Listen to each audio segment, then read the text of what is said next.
목요일 새벽기도 나오신 성도님들을 예수님의 이름으로 환영하고 축복합니다. 오늘 하나님 말씀은 다윗의 길, 왕들의 길이라는 제목으로 역대하 13장서부터 36장 전체에 대한 설명을 하도록 하겠습니다. 이에 대해서 역대하 17장 3절 말씀을 뽑아서 여러분과 같이 나누도록 하겠습니다.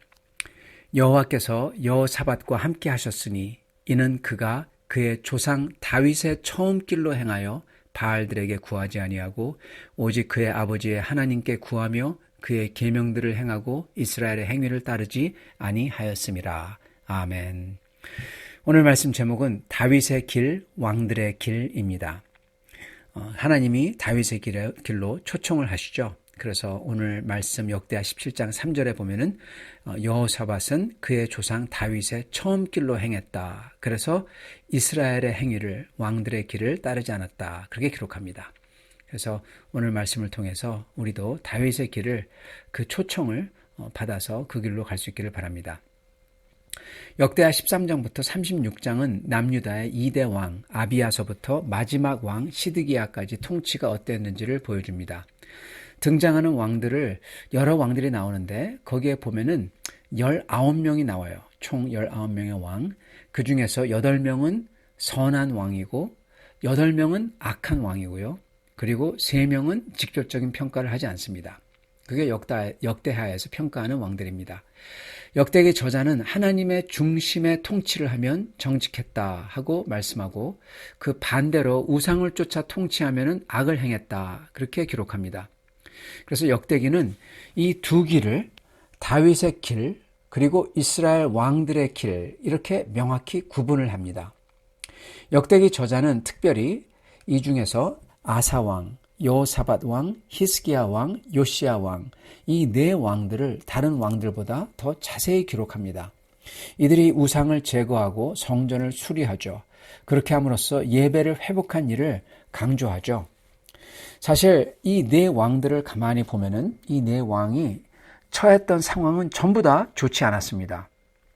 아사 왕은 20년간 지속된 북이스라엘과의 전쟁, 이거를 어떻게든 수습을 해야 됐었고, 그리고 여호사밧 왕은 강한 왕권을 쥐고 우상 숭배로 유혹했던 아합, 북이스라엘의 아합 왕이 그렇게 유혹을 했죠. 그러한 아합을 상대해야 됐었습니다. 히스기야 왕은 이 아하스가 남겼던 아주 총체적 타락, 그 가운데에서 왕이 됐어요. 거기서 이 남유다를 바로 잡아야 됐을 뿐더러 또한 이 아수르가 북이스라엘을 완전히 멸망시켰고 이미 남쪽으로 쳐들어오고 있었습니다. 이렇게 암울했던 시기에서 그 나라를 지키고 또한 신앙을 지켜내야 했었습니다. 그리고 요시야 왕은 므낫세와 아몬 왕이 반세기 넘게 쌓아놨던 우상 숭배, 그리고 그들이 저질렀던 하나님 그 모든 것을 다 완전히 파괴했죠. 그 속에서 8살이라는 나이로 왕이 되어서 아수르와 애굽이 충돌하는 격변기에 이 국가의 생존을 도모해야 했었습니다. 이렇게 국제 정세로만 보자면 이 네 사람이 정말 어려운 처지에 처했었죠. 그리고 이 네 왕보다 이 악한 왕들을, 예를 들어서 여호람이나 므낫세 같은 왕들이 살던 시기는 훨씬 더 경제적으로, 정치적으로 훨씬 더 좋았어요. 어떻게 보면 태평성대였습니다. 그런데 그들은 오히려 그런 환경에서 하나님 따르기를 거부하고 우상을 더욱 열렬히 섬겼습니다. 그래서 그 후에 하나님의 처벌이 임하고 그리고 나라의 멸망을 촉발하게 되었던 것입니다. 이것을 보면은 결국 환경이 아닌 하나님을 향한 마음과 태도가 저희 문제의 해결을 해주는 관건이라는 것을 보여주고 있습니다. 어려운 환경이라도 다윗의 길로 가면 비록 불같은 두려움과 물같은 절망스러움을 지난다고 하더라도 하나님께서 책임져 주시고 인도해 주시고 있기 때문에 그 끝은, 그 모든 것을, 어려움을 통과를 해야 되지만은, 그렇지만 그 끝은 결국 가서는 주님께서는 그것을 통과하여 설 수 있도록 해주신다는 겁니다. 그러나 좋은 환경을 가졌더라도 자기 욕심과 욕망 때문에 이 이스라엘 왕들이 했던 것처럼 그 길로 가면 좋은 것을 누리는 것 같지만 결국 그 끝은 멸망과 하나님의 심판을 받게 되는 것을 또한 보여주고 있는 것입니다. 그게 역대하 13장부터 36장의 사이에서 그리고 있는 그림인 것입니다. 이 네 선왕들, 아사, 여호사밧, 히스기야, 요시야, 이 왕들에 대한 기록을 보면요, 이 네 왕들이 가졌던 공통점이 몇 가지 있지만 그 중에 하나는 그들은 남유다와 북이스라엘을 포함해서 온 이스라엘을 하나님께로 돌아오도록 초대했다는 겁니다. 예, 그게 공통점이에요. 이 남유다의 선왕들, 이들은 다윗 왕조를 등진 북이스라엘 백성이라고 차별을 하거나 또는 아수르의 지배하에서 이방인들과 섞여 살게 된 사람들이라고 그들을 차별하거나 그러지 않았습니다. 그들은 모두에게, 심지어 북이스라엘 사람들에게도 하나님께로 돌아오라고, 그래서 주님께 예배하고 주님만을 섬기라고 그렇게 초청을 합니다. 역다에 기록된 이 선한 왕들의 부름은 문자적으로 보면은 그 당시 이스라엘 사람들에 대한 그 부르심이고 기록이지만, 그렇지만은 하나님께서 이 왕들을 써서 그들을 통해서 하나님의 백성을 회복하고 생명을 주는 예배와 섬김으로 불렀다는 것은요, 또한 이 부르심은 영원한 부르심이기 때문에, 변치 않기 때문에 이 부르셨던 기록을 읽는 모든 하나님의 백성에게 주신 부르심이기도 하다는 겁니다. 즉 우리에게 향한 부르심이라는 거예요.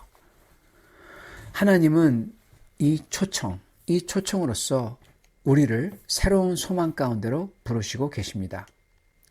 열왕기와 달리 역대기에서 보면은 가장 눈에 띄는 기록은 아마도 가장 악한 왕 므낫세, 그가 회개하는 장면일 겁니다. 그 어떤 왕보다도 가장 악했던 왕 므낫세, 그는 아수르의 침략을 받아서 바벨론으로 잡혀갑니다. 그런데 므낫세가 이 환난 중에서도 그의 하나님 여호와께 간구하고 그의 조상들의 하나님 앞에 크게 겸손하여 기도하였으므로 하나님이 그의 기도를 받으시며 그의 간구를 들으셨도다 라고 기록합니다. 역대기 저자는 왜 이런 믿기 어려운 일을 추가로 기록했을까요? 므낫세의 악행의 결과로 멸망했거든요, 남유다가. 그래서 바벨론에 사로잡혀갑니다. 그랬다가 70년 만에 돌아온 유대인들, 이들에게 이 므낫세에 대한 기록이 어떠한 울림을 줬을까요? 어쩌면 포로라고 낙인이 찍힌 존재, 그리고 삶의 터전도 제대로 마련하지 못했던 나그네와 같은 인생이라고 여겼고, 그리고 스스로 절망했던 이 남유다 사람들, 포로였던 사람들이죠. 돌아왔던 사람들. 그들이 이 말씀, 누구라도 고난 가운데 회개하고 돌아오면 하나님이 기도를 들어주신다. 누구라도 하나님께 회개하고 돌아오면 하나님이 기도를 들어주신다. 이 소망을 갖도록 하나님께서 지금 이 므낫세의 이 인생을 통해서 보여주고 계신 겁니다. 그리고 그렇게 돌아오도록 하나님께서는 초청을 하고 계셨던 겁니다. 자, 그러나 이처럼 구원으로 초대하는데도 듣지 않고 믿지 못해서 율법을 지키면서도 마음과 삶이 하나님을 떠납니다, 사람들이. 그게 사실 이스라엘의 모습이죠. 그렇기 때문에 하나님께서는 이것을 보시면서 영원히 그들의 마음을 완전히 하나님, 당신의 마음으로 바꾸고자 하십니다. 하나님 자신의 영을 주시고자 하세요. 그러려면은 그들의 죄를 씻겨야 돼요. 그래야지 하나님의 영을 주실 수 있죠. 그래서 우리의 죄를 씻겨주실 하나님의 아들을 화목제로 주신 겁니다. 그래서 하나님의 말씀이 육신이 되어 우리 가운데 직접 오셨고 하나님의 영이 우리 영혼 속에 임하는 겁니다.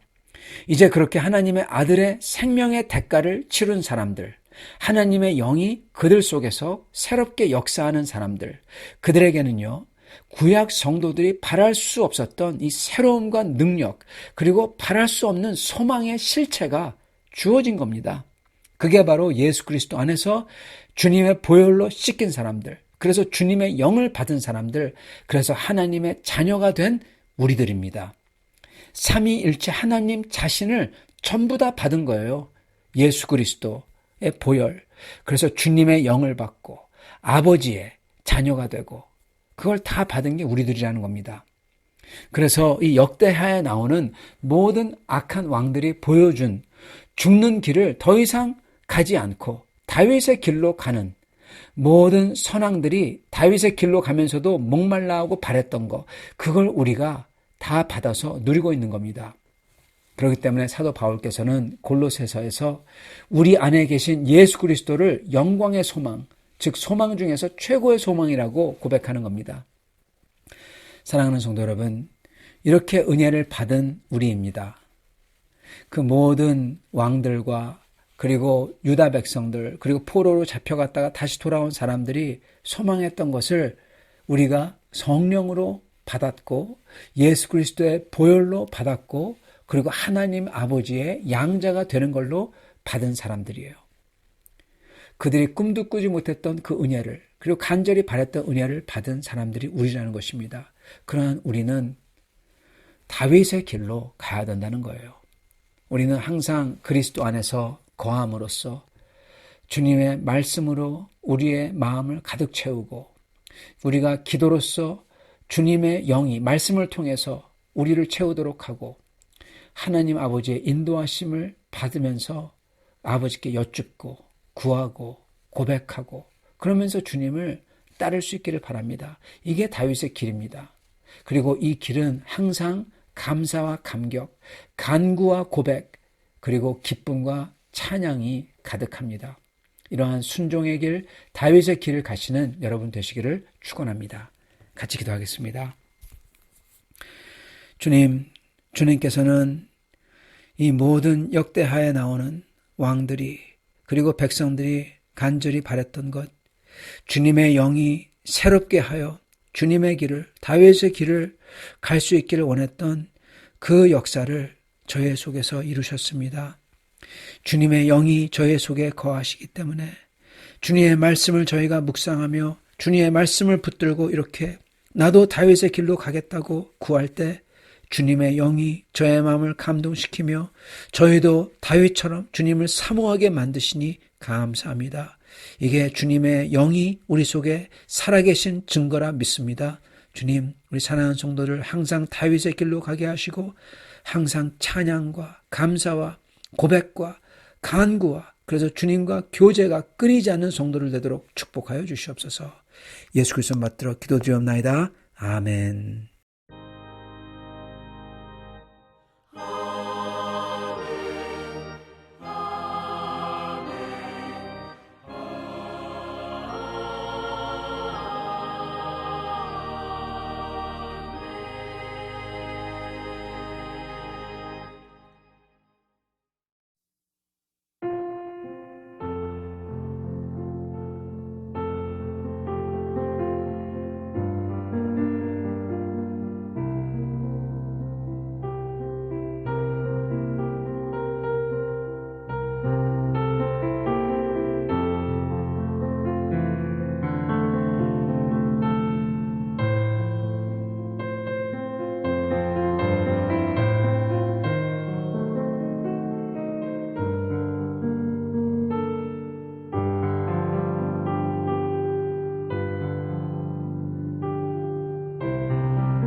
135편. 할렐루야. 여호와의 이름을 찬송하라. 여호와의 종들아 찬송하라. 여호와의 집, 우리 여호와의 성전, 곧 우리 하나님의 성전 뜰에 서 있는 너희여, 여호와를 찬송하라. 여호와는 선하시며 그의 이름이 아름다우니 그의 이름을 찬양하라. 여호와께서 자기를 위하여 야곱, 곧 이스라엘을 자기의 특별한 소유로 택하셨음이로다. 내가 알거니와 여호와께서는 위대하시며 우리 주는 모든 신들보다 위대하시도다. 여호와께서 그가 기뻐하시는 모든 일을 천지와 바다와 모든 깊은 데서 다 행하셨도다. 안개를 땅끝에서 일으키시며 비를 위하여 번개를 만드시며 바람을 그 곳간에서 내시는도다. 그가 애굽의 처음 난 자를 사람부터 짐승까지 치셨도다. 애굽이여, 여호와께서 내게 행한 표적들과 징조들을 바로와 그의 모든 신하들에게 보내셨도다. 그가 많은 나라를 치시고 강한 왕들을 죽이셨나니 곧 아모리인의 왕 시온과 바산 왕 옥과 가나안의 모든 국왕이로다. 그들의 땅을 기업으로 주시되 자기 백성 이스라엘에게 기업으로 주셨도다. 여호와여, 주의 이름이 영원하시니이다. 여호와여, 주를 기념함이 대대에 이르리이다. 여호와께서 자기 백성을 판단하시며 그의 종들로 말미암아 위로를 받으시리로다. 열국의 우상은 은금이요 사람의 손으로 만든 것이라. 입이 있어도 말하지 못하며 눈이 있어도 보지 못하며 귀가 있어도 듣지 못하며 그들의 입에는 아무 호흡도 없나니 그것을 만든 자와 그것을 의지하는 자가 다 그것과 같으리로다. 이스라엘 족속아 여호와를 송축하라. 아론의 족속아 여호와를 송축하라. 레위 족속아 여호와를 송축하라. 여호와를 경외하는 너희들아 여호와를 송축하라. 예루살렘에 계시는 여호와는 시온에서 찬송을 받으실지어다. 할렐루야.